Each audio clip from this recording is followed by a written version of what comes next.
नमस्कार दोस्तों, स्वागत है आपका वनडे एग्जाम सेंटर में। दोस्तों, आज के वीडियो में हम लोग दीनदयाल उपाध्याय गोरखपुर विश्वविद्यालय गोरखपुर के बीए सेकेंड सेमेस्टर सोशियोलॉजी का जो पेपर है, जिसका नाम है society in India structure organisation and change, और जिसका पेपर कोड है SOC 102F, इससे संबंधित 100 महत्वपूर्ण बहुविकल्पीय प्रश्नों की प्रैक्टिस करेंगे। ये हमारा दूसरा प्रैक्टिस सेट है। इसके पहले हम लोगों ने एक और प्रैक्टिस सेट कर लिया है। अगर आपने उसको नहीं देखा है तो आप हमारे प्लेलिस्ट में जाकर के देख सकते हैं। चलिए बिना देर किए प्रश्नों की प्रैक्टिस शुरू करते हैं। आपका पहला प्रश्न है, निम्नलिखित में से कौन सी एक नगरीय समाज की विशेषता नहीं है? तो नगरीय समाज की जो विशेषता नहीं है वो सामाजिक समरूपता है। इसके अलावा श्रम विभाजन और विशेषीकरण, द्वितीयक संबंधों की बहुलता, व्यक्तिवादिता, ये सभी नगरीय समाज की विशेषता है। तो बी ऑप्शन आपका पहले का सही हो जाएगा। दूसरा प्रश्न है, अर्बनाइजेशन एंड सोशल चेंज पुस्तक के लेखक कौन हैं? तो इस पुस्तक के लेखक MSA राव हैं। ए ऑप्शन आपका दूसरे का सही हो जाएगा। तीसरा प्रश्न है, गांव की ओर लौटो का नारा किसने दिया था? तो गांव की ओर लौटो का नारा महात्मा गांधी के द्वारा दिया गया था। बी ऑप्शन आपका तीसरे का सही हो जाएगा। चौथा प्रश्न है, महानगर शब्द मूल रूप से किस भाषा से लिया गया है? तो महानगर शब्द जो है मूल रूप से ग्रीक भाषा से लिया गया है। बी ऑप्शन आपका चौथे का सही हो जाएगा। पांचवा प्रश्न है, ग्रामीण और नगरीय समाज को पृथक करने का मुख्य आधार क्या है? तो ग्रामीण और नगरीय समाज को पृथक करने का जो मुख्य आधार है वो जनसंख्या का आकार है, व्यवसाय की प्रकृति है, पर्यावरण है। डी ऑप्शन आपका सही हो जाएगा, उपर्युक्त सभी।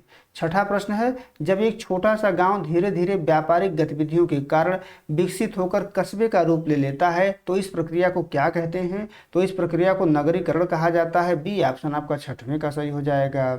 सातवां प्रश्न है, सोशियोलॉजी ऑफ रूरल लाइफ पुस्तक के लेखक कौन हैं? तो इस पुस्तक के लेखक जो है T. लिन स्मिथ माने जाते हैं। ए ऑप्शन आपका सातवें का सही हो जाएगा। आठवां प्रश्न देख लेते हैं। इसमें आपसे पूछा गया है कि कस्बों और शहरों में सामाजिक गतिशीलता ग्रामीण क्षेत्रों की तुलना में कैसी होती है? तो अधिक होती है। बी ऑप्शन आपका आठवें का सही हो जाएगा। नौवां प्रश्न है, ग्रामीण समाज में आज भी मनोरंजन का मुख्य पारंपरिक साधन क्या है? तो लोक नृत्य, नौटंकी और स्थानीय मेले हैं। बी ऑप्शन आपका नौवें का सही हो जाएगा। 10वां प्रश्न है, भारत में स्मार्ट सिटी मिशन की शुरुआत किस वर्ष की गई थी? तो भारत में स्मार्ट सिटी मिशन की शुरुआत 2015 में की गई थी। सी ऑप्शन आपका 10वें का सही हो जाएगा। आगे बढ़ते हैं, 11 नंबर प्रश्न देख लेते हैं। ग्रामीण क्षेत्रों में सड़क संपर्क बढ़ाने के लिए भारत सरकार द्वारा कौन सी योजना चलाई जा रही है? तो प्रधानमंत्री ग्राम सड़क योजना चलाई जा रही है। ए ऑप्शन आपका 11 का सही हो जाएगा। 12 नंबर प्रश्न है, नगरीय समाज में व्यक्ति की पहचान मुख्य रूप से किस आधार पर होती है? तो नगरीय समाज में जो व्यक्ति की पहचान है उसके पद, व्यवसाय और उपलब्धि से होती है। सी ऑप्शन आपका 12 का सही हो जाएगा। 13 नंबर प्रश्न देख लेते हैं। भारत में इंडियन सोशियोलॉजिकल सोसाइटी की स्थापना किस वर्ष हुई थी? तो इंडियन सोशियोलॉजिकल सोसाइटी की स्थापना 1951 में हुई थी। ए ऑप्शन आपका 13 का सही हो जाएगा। 14 नंबर प्रश्न है, समाजशास्त्र की प्रसिद्ध पत्रिका सोशियोलॉजिकल बुलेटिन का प्रकाशन किसके द्वारा शुरू किया गया था? तो GS घुरिये के द्वारा शुरू किया गया था। बी ऑप्शन आपका 14 का सही हो जाएगा। 15 नंबर प्रश्न देख लेते हैं। डाइवर्सिटीज पुस्तक के लेखक कौन हैं? जो लखनऊ संप्रदाय के एक प्रमुख समाजशास्त्री हैं। तो डाइवर्सिटीज जो पुस्तक है ये DP मुखर्जी के द्वारा लिखा गया है। ये ऑप्शन आपका 15 का सही हो जाएगा। 16 नंबर प्रश्न है, किस वर्ष मैसूर विश्वविद्यालय में समाजशास्त्र का अध्यापन कार्य शुरू हुआ था? तो मैसूर विश्वविद्यालय में समाजशास्त्र का जो अध्यापन कार्य है 1918 में शुरू हुआ था। बी ऑप्शन आपका 16 का सही हो जाएगा। 17 नंबर प्रश्न देख लेते हैं। इसमें आपसे पूछा गया है कि the social structure of values पुस्तक के लेखक कौन हैं? तो राधा कमल मुखर्जी हैं। ए ऑप्शन आपका 17 का सही हो जाएगा। 18 नंबर प्रश्न है, भारतीय समाज के अध्ययन में क्षेत्रीय कार्य को सबसे ज्यादा महत्व और लोकप्रियता किसने दी? तो MN श्रीनिवास ने दी है। बी ऑप्शन आपका 18 का सही हो जाएगा। 29 नंबर प्रश्न देख लेते हैं। इसमें आपसे पूछा गया है कि भारतीय परंपराओं का अध्ययन 19 नंबर प्रश्न है, भारतीय परंपराओं का अध्ययन करने के लिए केवल एक समाजशास्त्री ही नहीं बल्कि एक इतिहासकार होना भी जरूरी है। यह मुख्य रूप से किसका विचार था? तो यह विचार जो है DP मुखर्जी का विचार था। ए ऑप्शन आपका 19 का सही हो जाएगा। 20 नंबर प्रश्न देख लेते हैं। समाजशास्त्र के विकास के प्रारंभिक चरण में किन भारतीय विद्वानों ने इतिहास और अर्थशास्त्र के साथ मिलकर इसका अध्ययन किया था? तो बृजेंद्र नाथ शील और राधा कमल मुखर्जी ने किया था। ए ऑप्शन आपका 20वें का सही हो जाएगा।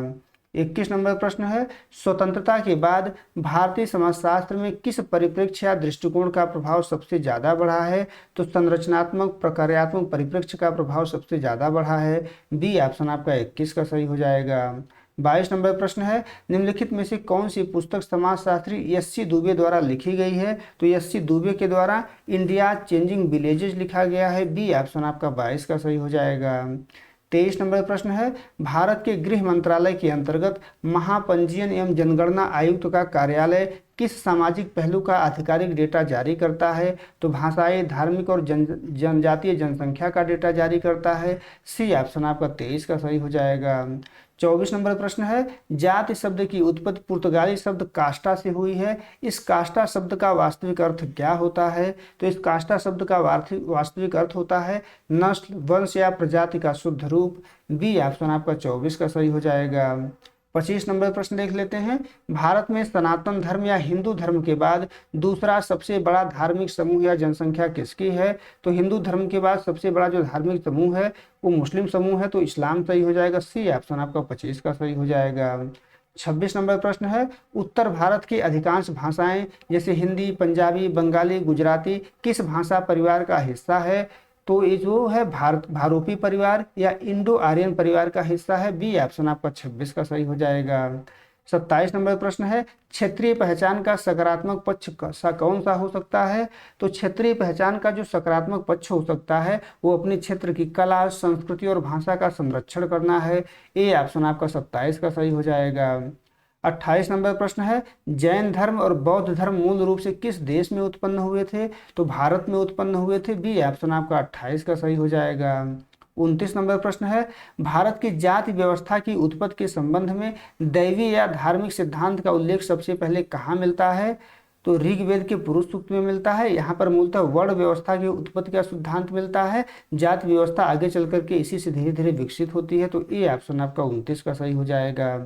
30 नंबर प्रश्न है, भारतीय समाज में सांस्कृतिक बहुलवाद का क्या अर्थ है? तो सांस्कृतिक बहुलवाद का अर्थ है कि विभिन्न संस्कृतियों का एक साथ सह अस्तित्व और सम्मान होना। सी ऑप्शन आपका 30वें का सही हो जाएगा। 31 नंबर प्रश्न है, जातीयता या एथनिसिटी का मुख्य आधार क्या होता है? तो जातीयता का मुख्य आधार समान पूर्वज और साझा सांस्कृतिक विरासत होता है। ए ऑप्शन आपका 31 का सही हो जाएगा। 32 नंबर प्रश्न है, निम्नलिखित में से कौन सी एक जनजाति की मुख्य विशेषता नहीं है? तो एक जनजाति की मुख्य विशेषता अत्यधिक साक्षरता दर और आधुनिक जीवन शैली नहीं है। तो सी ऑप्शन आपका 32 का सही हो जाएगा। 33 नंबर प्रश्न है, भारत के किस भौगोलिक क्षेत्र में जनजातियों की संख्या सबसे अधिक पाई जाती है? तो मध्य भारत में सबसे अधिक पाई जाती है, मध्य प्रदेश, छत्तीसगढ़, झारखंड, उड़ीसा में। तो ए ऑप्शन आपका 33 का सही हो जाएगा। 34 नंबर प्रश्न है, भारत के किस राज्य में कोई भी अनुसूचित जनजाति निवास नहीं करती है? तो कोई भी अनुसूचित जनजाति जो है पंजाब और हरियाणा में नहीं रहती है। सी ऑप्शन आपका 34 का सही हो जाएगा। 35 नंबर प्रश्न है, एकीकरण की नीति का जनजातीय कल्याण में क्या अर्थ है? तो एकीकरण की नीति का जनजातीय कल्याण में जो अर्थ है वो आदिवासियों की मूल संस्कृति का सम्मान करते हुए उन्हें विकास की मुख्य धारा से जोड़ना है। तो बी ऑप्शन आपका 35 का सही हो जाएगा। 36 नंबर प्रश्न है, पूर्वोत्तर भारत की जनजातियां मुख्य रूप से किस मानव प्रजाति से संबंधित मानी जाती हैं? तो पूर्वोत्तर भारत की जो जनजातियां हैं वो मंगोलायड प्रजाति से संबंधित मानी जाती हैं। बी ऑप्शन आपका 36 का सही हो जाएगा। 37 नंबर प्रश्न है, आदिवासियों द्वारा लिए जाने वाले पुराने कर्जों के कारण गैर आदिवासियों द्वारा उनका शोषण करने की समस्या को क्या कहा जाता है? तो बंधुआ मजदूरी या ऋणग्रस्तता कहा जाता है। ए ऑप्शन आपका 37 का सही हो जाएगा। 38 नंबर प्रश्न है, इसमें आपसे पूछा गया है कि भारतीय संविधान का कौन सा अनुच्छेद अनुसूचित जनजाति आयोग की स्थापना से संबंधित है? तो अनुच्छेद 338 ए है। बी ऑप्शन आपका 38 का सही हो जाएगा। 39 नंबर प्रश्न देख लेते हैं, टोडा जनजाति जो अपनी भैंस पालन संस्कृति और बहुपत विवाह के लिए जानी जाती है कहाँ निवास करती है? तो यह जो है नीलगिरी की पहाड़ियों में निवास करती है। ए ऑप्शन आपका 39 का सही हो जाएगा। 40 नंबर प्रश्न है, भारतीय आदिवासियों के संदर्भ में दीकू शब्द का क्या अर्थ है जिसका प्रयोग वे अक्सर करते थे? तो दीकू शब्द का अर्थ है बाहरी लोग या शोषण करने वाले जमींदार और साहूकार। सी ऑप्शन आपका 40 का सही हो जाएगा। 41 नंबर प्रश्न देख लेते हैं, भारत में जनजातीय अनुसंधान संस्थान की स्थापना का मुख्य उद्देश्य क्या है? तो इसका मुख्य उद्देश्य है जनजातीय जीवन, कला और उनकी समस्याओं का वैज्ञानिक अध्ययन करना, ताकि कल्याणकारी नीतियां बनाई जा सकें। तो बी ऑप्शन आपका 41 का सही हो जाएगा। 42 नंबर प्रश्न है, संथाल विद्रोह किस वर्ष हुआ था, जो ब्रिटिश शासन और जमींदारों के खिलाफ एक बड़ा आदिवासी आंदोलन था? तो संथाल विद्रोह जो है 1855-56 में हुआ था। ए ऑप्शन आपका 42 का सही हो जाएगा। 43 नंबर प्रश्न है, जाति की सदस्यता व्यक्ति को किस प्रकार प्राप्त होती है? तो जाति की सदस्यता व्यक्ति को जन्म से प्राप्त होती है। बी ऑप्शन आपका 43 का सही हो जाएगा। 44 नंबर प्रश्न है, हिंदू समाज में गोत्र बहिर्विवाह का क्या नियम है? तो गोत्र बहिर्विवाह का नियम है कि अपने ही गोत्र से बाहर विवाह करना है। सी ऑप्शन आपका 44 का सही हो जाएगा। 45 नंबर प्रश्न देख लेते हैं, इसमें आपका पूछा गया है कि मुस्लिम समाज में विवाह के समय वर द्वारा वधू को दी जाने वाली निश्चित धनराशि या संपत्ति को क्या कहते हैं? तो इसको मेहर कहा जाता है। बी ऑप्शन आपका 45 का सही हो जाएगा। 46 नंबर प्रश्न है, पितृसत्तात्मक परिवार की मुख्य विशेषता क्या होती है? तो पितृसत्तात्मक परिवार की मुख्य विशेषता जो है, परिवार की सत्ता और निर्णय का अधिकार पिता या वरिष्ठ पुरुष के हाथ में होता है। बी ऑप्शन आपका 46 का सही हो जाएगा। 47 नंबर प्रश्न देख लेते हैं, इसमें आपसे पूछा गया है कि गारो और खासी जनजातियों में मुख्य रूप से किस प्रकार के परिवार पाए जाते हैं? तो इनमें जो है मुख्य रूप से मातृसत्तात्मक परिवार पाए जाते हैं। सी ऑप्शन आपका 47 का सही हो जाएगा। 48 नंबर प्रश्न है, एकाकी परिवार या नाभिकीय परिवार में कौन कौन शामिल होते हैं? तो एकाकी परिवार में पति पत्नी और उनके अविवाहित बच्चे शामिल होते हैं। ये ऑप्शन आपका 48 का सही हो जाएगा। 49 नंबर प्रश्न है, द होली फैमिली और क्लास स्ट्रगल इन फ्रांस नामक रचनाओं के माध्यम से वर्ग और वर्ग संघर्ष की नींव किसने रखी? तो कार्ल मार्क्स ने रखी थी। बी ऑप्शन आपका 49 का सही हो जाएगा। 50 नंबर प्रश्न है, हिंदू दर्शन के अनुसार जीवन के 4 मुख्य लक्ष्य यानी कि पुरुषार्थ कौन से हैं? तो धर्म, अर्थ, काम और मोक्ष है। सी ऑप्शन आपका 50 का सही हो जाएगा। 51 नंबर प्रश्न है, विशेष हिंदू विवाह अधिनियम भारत में किस वर्ष पारित किया गया था, जो अंतरधार्मिक विवाह को कानूनी मान्यता देता है? तो 1954 में पारित किया गया था। सी ऑप्शन आपका 51 का सही हो जाएगा। 52 नंबर प्रश्न देख लेते हैं, निम्नलिखित में से कौन सा एक कारक संयुक्त परिवार के बने रहने में सबसे अधिक सहायक रहा है? तो कृषि आधारित अर्थव्यवस्था, कृषि आधारित पारिवारिक अर्थव्यवस्था सबसे ज्यादा सहायक रहा है। ये ऑप्शन आपका 52 का सही हो जाएगा। 53 नंबर प्रश्न है, मुस्लिम समाज में इद्दत की अवधि का पालन महिला द्वारा कब किया जाता है? तो इद्दत की अवधि का पालन जो है पति की मृत्यु या तलाक होने के बाद एक निश्चित समय तक किया जाता है। बी ऑप्शन आपका 53 का सही हो जाएगा। 54 नंबर प्रश्न है, सामाजिक स्तरीकरण के अंतर्गत जाति को किस प्रकार का स्तरीकरण माना जाता है? तो जाति को प्रदत्त स्तरीकरण माना जाता है, जो जन्म से ही तय होता है। तो सी ऑप्शन आपका सही हो जाएगा। आगे बढ़ते हैं, 55 नंबर प्रश्न देख लेते हैं। इसमें आपसे पूछा गया है कि caste and race in India पुस्तक के लेखक कौन हैं? तो इस पुस्तक के लेखक जो है जी एस घुरिये माने जाते हैं। बी ऑप्शन आपका 55 का सही हो जाएगा।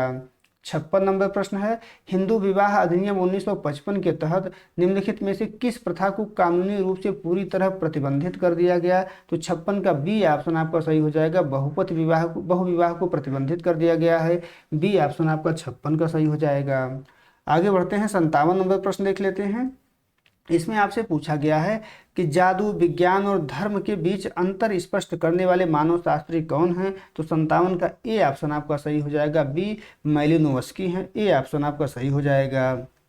58 नंबर प्रश्न है, ग्रामीण भारत में खेतिहर मजदूर किसे कहा जाता है? तो 58 का जो है बी ऑप्शन सही हो जाएगा, जिनके पास स्वयं की भूमि नहीं होती या बहुत कम होती और वे दूसरों के खेतों पर मजदूरी करते हैं। बी ऑप्शन आपका 58 का सही हो जाएगा।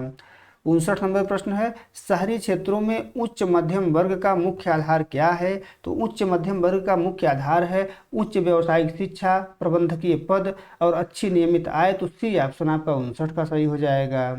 60 नंबर प्रश्न है, कार्ल मार्क्स के अनुसार किसी व्यक्ति की वर्ग चेतना का क्या अर्थ है? तो 60 का आपका ए ऑप्शन सही हो जाएगा, अपने वर्ग के हितों और समाज में अपनी वास्तविक स्थिति के प्रति जागरूक होना। ए ऑप्शन आपका 60 का सही हो जाएगा। 61 नंबर प्रश्न देख लेते हैं।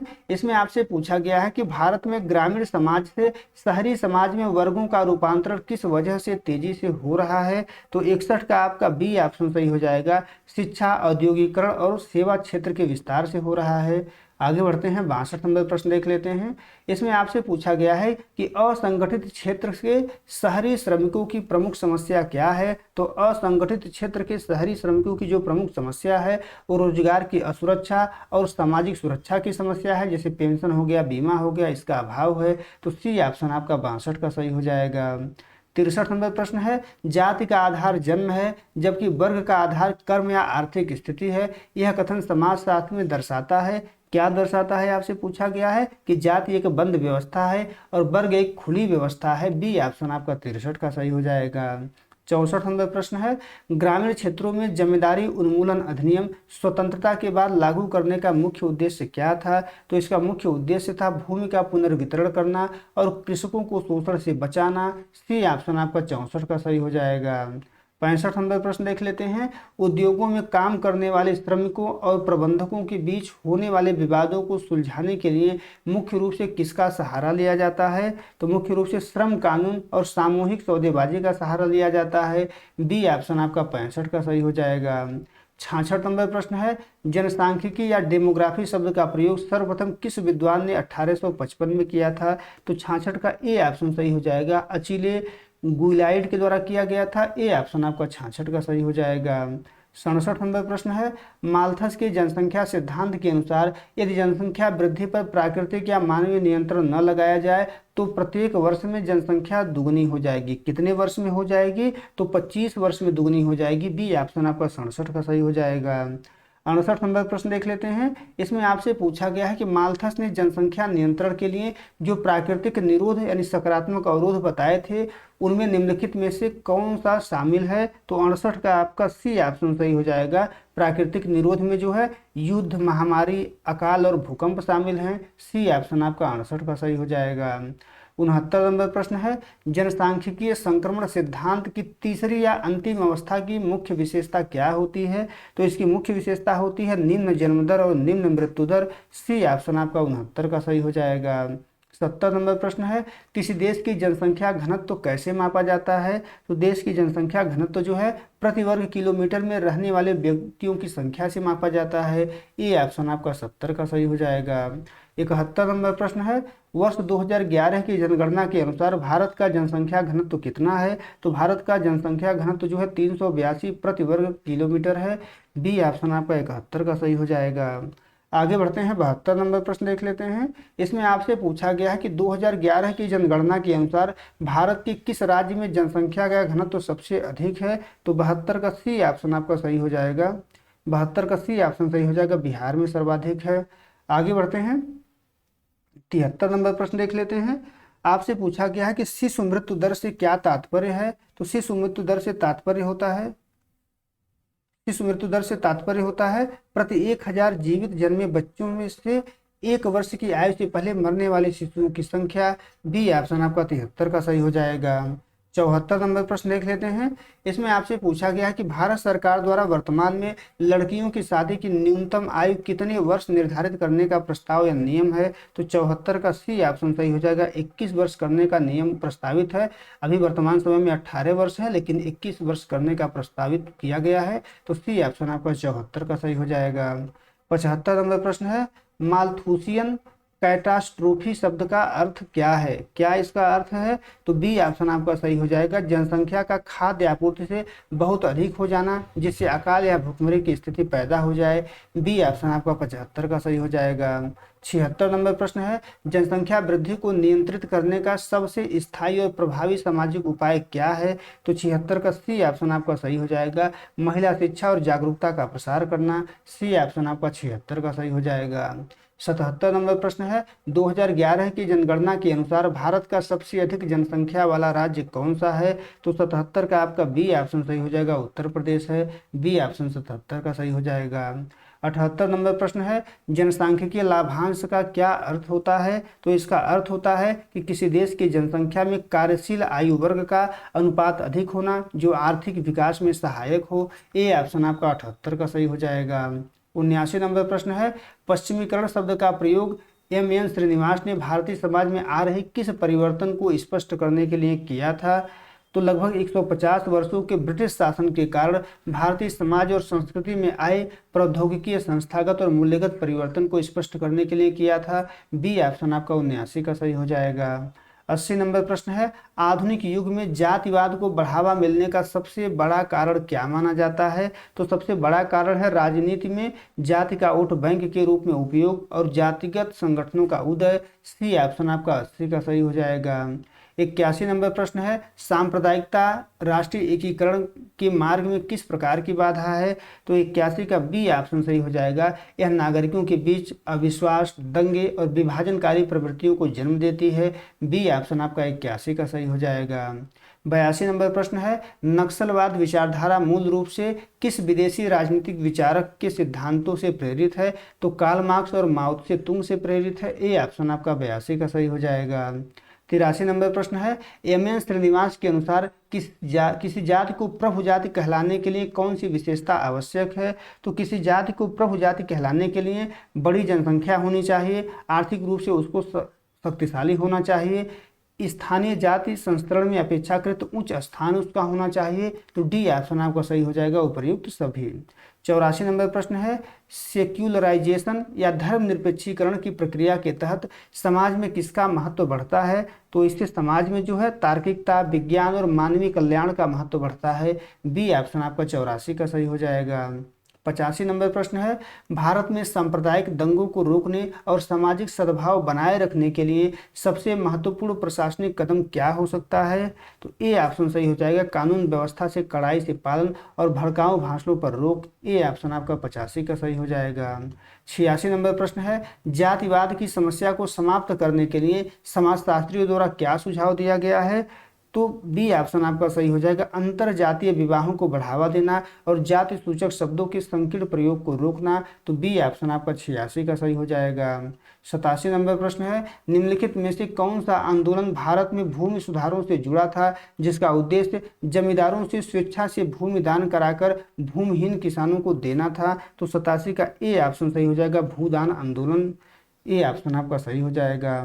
88 नंबर प्रश्न है, संस्कृतिकरण की प्रक्रिया के माध्यम से जाति व्यवस्था में किस प्रकार का परिवर्तन होता है? तो 88 का बी ऑप्शन सही हो जाएगा, पद मूलक परिवर्तन। केवल स्थानीय स्तर पर किसी जाति का पद ऊपर होता है। तो बी ऑप्शन आपका 88 का सही हो जाएगा। 89 नंबर प्रश्न देख लेते हैं। इसमें आपसे पूछा गया है कि भारतीय समाज में आधुनिकीकरण का क्या अर्थ है? तो आधुनिकीकरण का अर्थ है तार्किक सोच, समतावादी मूल्य, आधुनिक तकनीकी और वैज्ञानिक दृष्टिकोण को अपनाना। सी ऑप्शन आपका 89 का सही हो जाएगा। 90 नंबर प्रश्न है, जब सांप्रदायिक नेता अपने धार्मिक समूह के लोगों को दूसरे धार्मिक समूहों के खिलाफ भड़काते हैं तो इस भावना को क्या कहा जाता है? तो इस भावना को सांप्रदायिक विद्वेष या सांप्रदायिकता कहा जाता है। बी ऑप्शन आपका 90 का सही हो जाएगा। 91 नंबर प्रश्न है, इसमें आपसे पूछा गया है कि भारत के गृह मंत्रालय के अनुसार वामपंथी उग्रवाद का संबंध किस समस्या से है? तो वामपंथी उग्रवाद का संबंध जो है नक्सलवाद से है। सी ऑप्शन आपका 91 का सही हो जाएगा। 92 नंबर प्रश्न है, निम्नलिखित में से कौन सा अधिनियम भारत में अनुसूचित जाति और अनुसूचित जनजाति को सामाजिक भेदभाव और अत्याचार से कानूनी सुरक्षा प्रदान करता है? तो अनुसूचित जाति और अनुसूचित जनजाति अत्याचार निवारण अधिनियम 1989 प्रदान करता है। बी ऑप्शन आपका 92 का सही हो जाएगा। 93 नंबर प्रश्न देख लेते हैं, आधुनिकीकरण के प्रभाव से भारतीय समाज में किस प्रकार के मूल्यों का विकास हो रहा है? तो समानता, स्वतंत्रता और व्यक्तिवादिता जैसे आधुनिक मूल्यों का विकास हो रहा है। सी ऑप्शन आपका 93 का सही हो जाएगा। 94 नंबर प्रश्न देख लेते हैं। इसमें आपसे पूछा गया है कि पश्चिमीकरण और संस्कृतिकरण की प्रक्रियाओं का एक साथ अध्ययन करके भारतीय समाज में हो रहे परिवर्तनों को किसने द्विमुखी प्रक्रिया के रूप में देखा? तो 94 का ए ऑप्शन आपका सही हो जाएगा, एम एन श्रीनिवास ने देखा। आगे बढ़ते हैं, 95 नंबर प्रश्न देख लेते हैं। कास्ट एंड पॉलिटिक्स के संदर्भ में राजनीतिक दलों द्वारा टिकट वितरण में जाति का ध्यान रखना किस बात का उदाहरण है? तो राजनीति के जातिकरण का उदाहरण है। बी ऑप्शन आपका 95 का सही हो जाएगा। 96 नंबर प्रश्न है, भारत में नक्सल प्रभावित क्षेत्रों के विकास के लिए सरकार द्वारा सुरक्षा के साथ साथ कौन सी नीति अपनाई जा रही है? तो विकास और बुनियादी ढांचे का निर्माण करने की नीति अपनाई जा रही है।